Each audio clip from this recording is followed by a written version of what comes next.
This is the Ultra Cornhole bag test. It tests profile and it checks for minimum thickness to ensure the bag meets the correct size and width, and also is not too thin.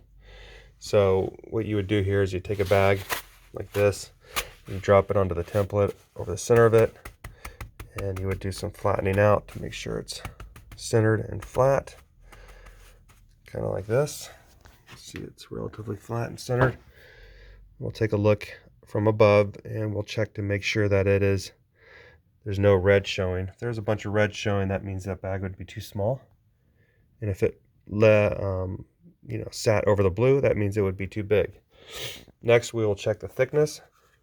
And that we simply take this guy and we drop it on top. And we check to make sure that this thing is not sitting perfect and that it has a little bit of rock to it. If it was too thin, then this would actually sit flush onto here and there would be no rocking. So because the bag has just a little bit thicker than what the minimum is, and the minimum is 1 1/8 inches, and that's really what this thing is set to. So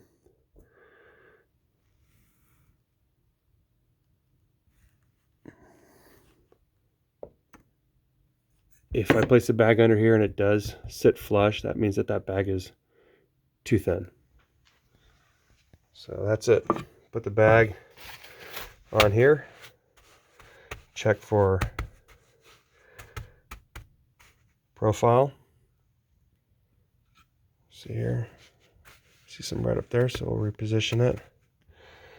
Make sure that we don't have a whole bunch of red bleeding through. And then we would check for thickness, and we would make sure that it had some rock to it, as this does. Okay, that's it.